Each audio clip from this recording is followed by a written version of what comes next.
Okay, today we're going to be starting section 4.2 on the law of sines. The law of sines is a way that we can help solve triangles when we're dealing with non-right triangles. So again, we have A, B, and C are our angles as capital letters. A, B, and C are our sides as lowercase, and we could be using the Greek alphabet over here. Basically what the law of sines says, if you take the sine of angle A over sine A, that will equal sine B over B, which would equal the sine of C over C. And they're really pretty easy to use.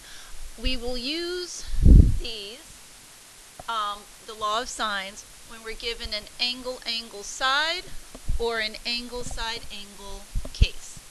Okay. So let's look at this here. We have the measure of angle C is 102, the measure of angle B is 28, and side B is 27. Remember, the side is across from the angle. And we want to solve the triangle. So the first thing I'm going to do is just get this third angle here by subtracting from 180. So 180 minus 102 minus 28 will leave me with a 50-degree angle. This will be side A. This will be side B. So I need to use angle 28 because that's the side that I've been given.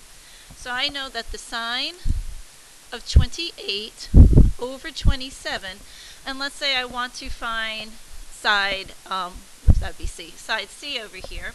That's going to be over the sine of 102 over sine C. Using your cross products here, you get C times the sine 28 equals 27 sine of 102, and then C winds up being 27 sine of 102 divided by the sine of 28. At this point it becomes a calculator thing. Make sure your calculator mode is in degrees and not radians, and I find side C to be 56.26. So once we know that side there, we do need to use the law of sines to find the third side. You cannot use the Pythagorean theorem because this is not a right triangle. But we're just going to repeat the process here. The sine of 50 over A will equal the sine, again, of 28 over 27.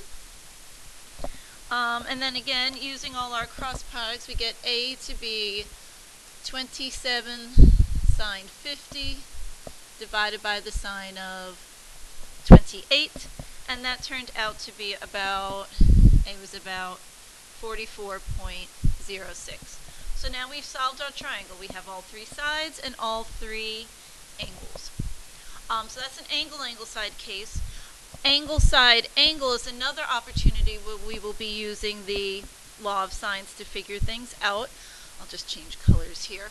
To get the third angle, we're going to subtract from 180. That's going to get me an 80-degree angle right here. And then I have the opposing side.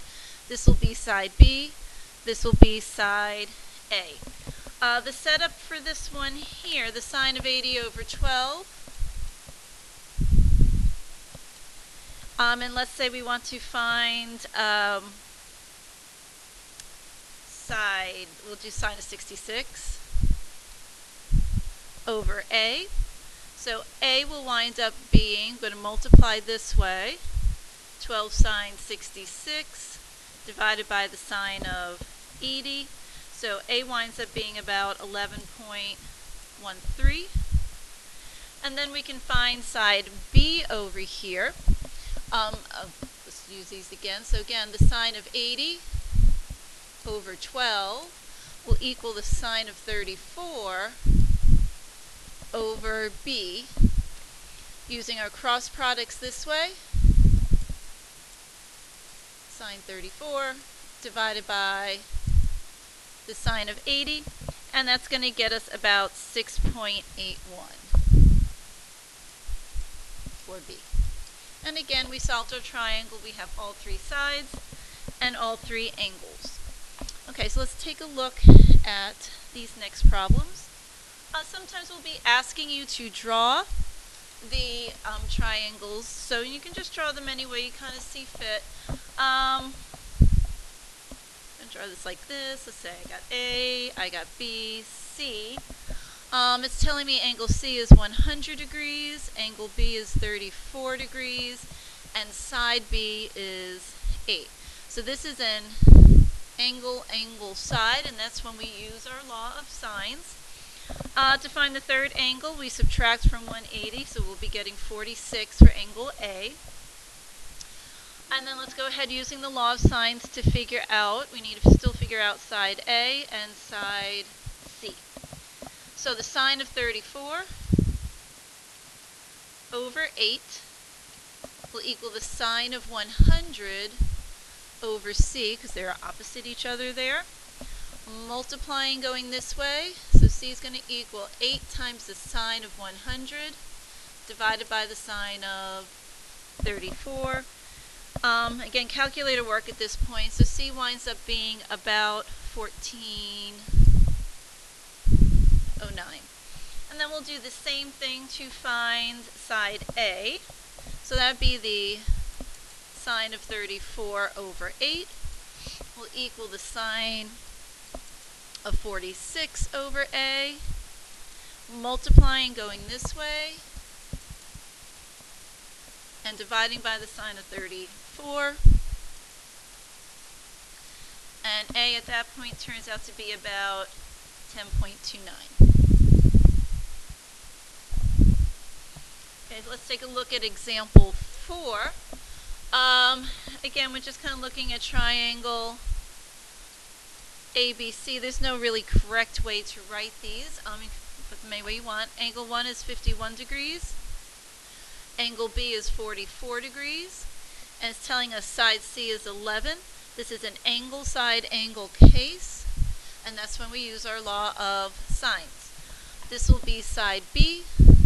That will be side A. First thing, subtracting from 180, we get C to be 85 degrees. So now I know that the sine of 85 over 11, let's find A first, will equal the sine of 51 over A. So A, again, multiplying this way and dividing by the sine 85. So A equals about 8.58. And lastly, we need to find B. So we have the sine of 85 over 11. That was our angle on our side that we know. It's going to equal the sine of 44 over B. Okay, so B is going to equal, multiplying this way, 11 sine 44 divided by the sine of 85, and once I put that in the calculator, B turned out to be about 7.67. Okay, let's flip our paper over, look at some application problems that we can do with these. We've got, let's see here, we got 2 lifeguards watching a windsurfer. He's out here. Use the information to find the distance from each lifeguard to the windsurfer. Okay, so I'm going to call this guy X and this guy over here Y. It is not a right triangle. It is an angle side angle. That means there's a law of sines to be used. I can figure out this angle up here by subtracting from 180, so that would be 95. So I know that the sine of 95 over 300, they gave us the distance there, is equal to the sine of 40 over x. So x will equal, multiplying this way, 300 times the sine of 40 divided by the sine of 95. We get x to be about 193.57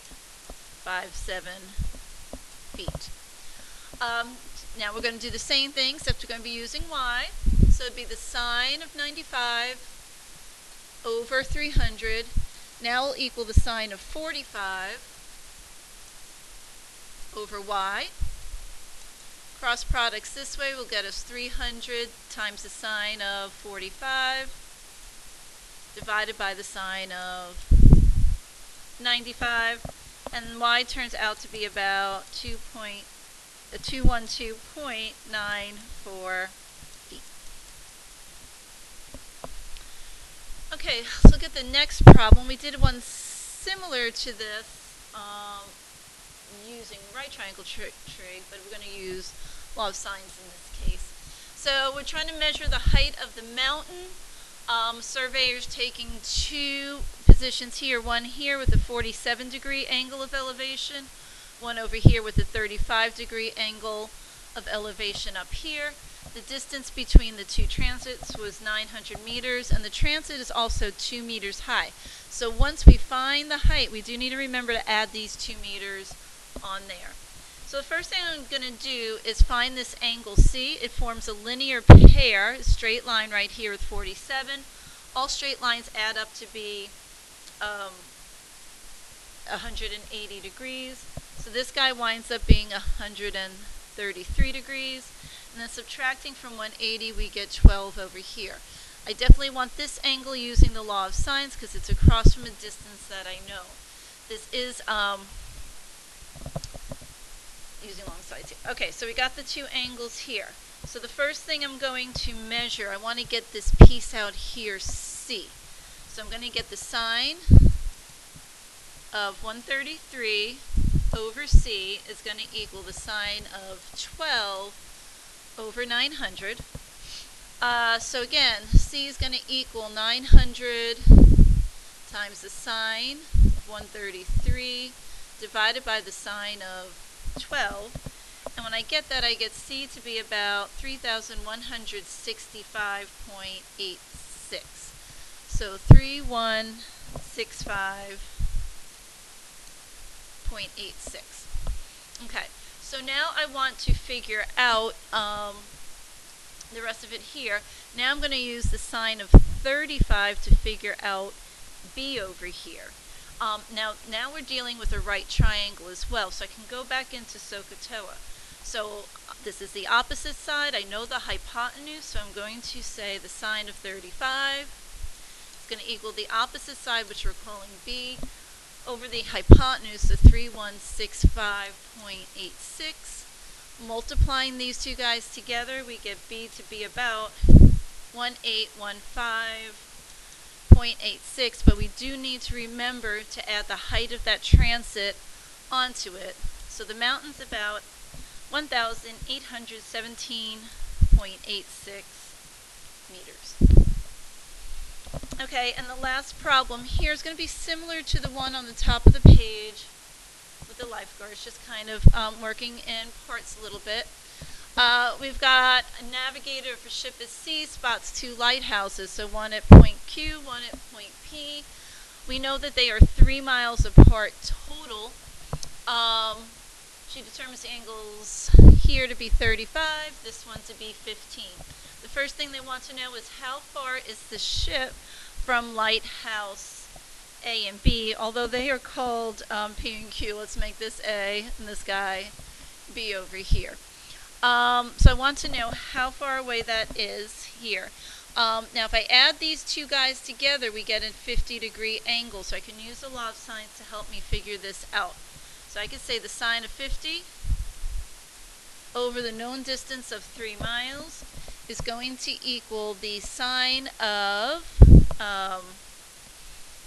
if we look here, we need to get the sine of, this is going to be a 75-degree angle here. So that'd be the sine of 55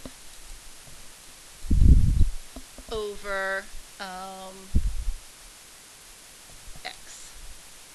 Excuse me, the sine of 75 over x. And that should get x to be about 3.783 miles. And then if we do the next part here, they want to know how far is a ship from lighthouse B. So again, that would be the sine of 50, adding those two angles together, over 3 would now equal, we also need to get this angle measure over here. So this one turns out to be about 55. The sine of 55 over, call that B over here. And that turns out to be about 3.207. How far is the ship from the shore? Once we do that, we're dealing with a right triangle, and we hop back into SOHCAHTOA here. So that would be the sine of 55 is equal to z over the distance that we found of 3.783, and z turns out to be about 3.099 miles. Okay, and that concludes our lesson, or at least the first one, on the law of sines.